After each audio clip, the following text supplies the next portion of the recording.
सकाळी 150 होते पण आता 200 मागते. गाणगापूरला जायचं असेल ना तुम्हाला, एकच ऑप्शन आहे.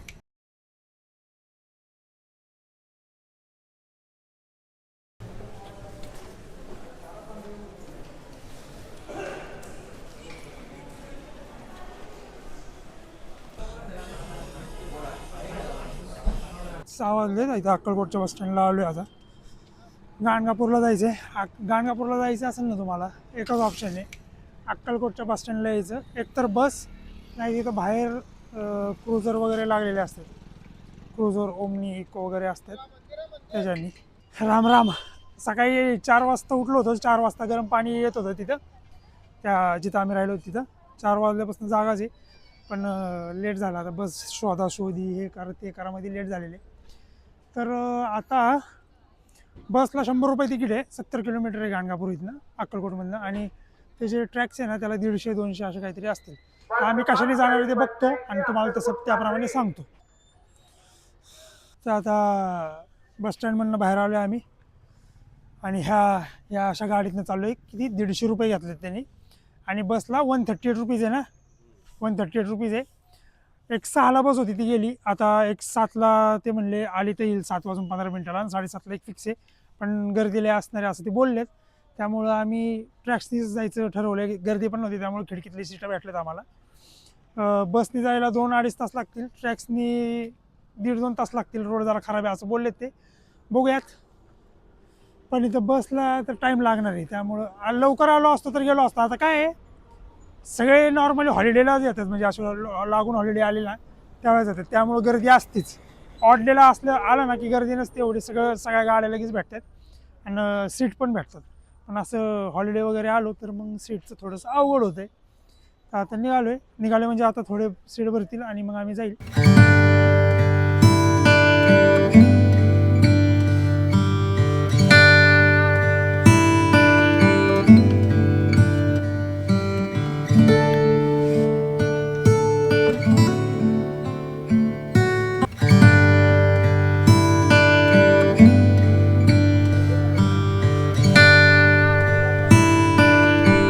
आता संगमावरती आलेलो आहे.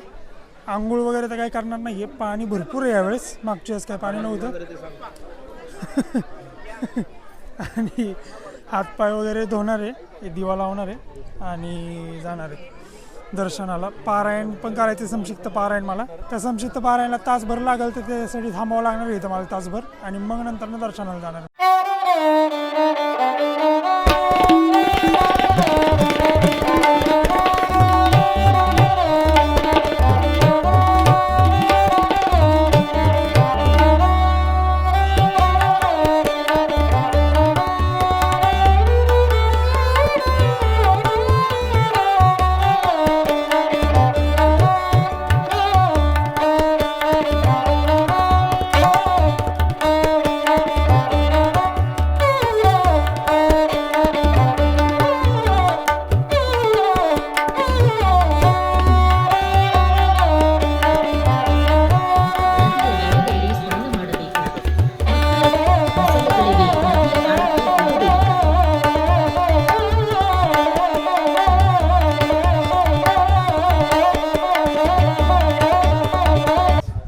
आता चाललो आहे मंदिरात.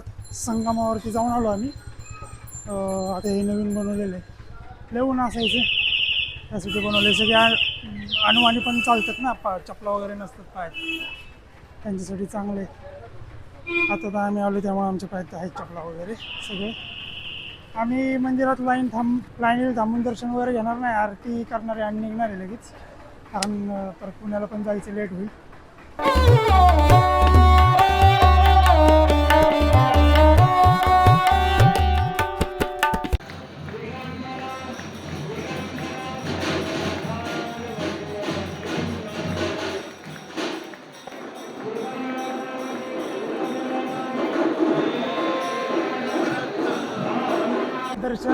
आपलं दर्शन तर नाही केलं आतमधनं, आरती घेतली फक्त, सगळं झालेलं आहे. आता इथं नाश्ता करायला आलो थोडासा, भूक लागली सकाळपासून. फक्त एक मसाला डोसाच खाल्ला होता.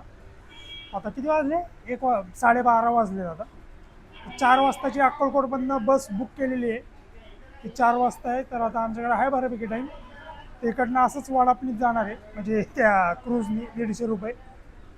तर थोडंसं खातो आणि जातो. आता तुम्हाला कळलं असेल इथे कसं यायचं आणि काय काय करायचं ते. थोडं काय झालंच तर दाखवतो, नाही तर मग पुण्याला 2-3 बस तर होते. एक तर स्वारगेटची बस होती डायरेक्ट गाणगापूरवरनं, पण आम्ही अक्कलकोटमधनं बुकिंग केले त्यामुळे आम्ही काही गेलो नाही 4 वाजताची. दुसरी पण होती, पण त्यात पण फुल गर्दी होती. आणि आता परत सुमोनीत चाललो आणि सकाळी 150 होते, पण आता 200 मागते ते सगळेच.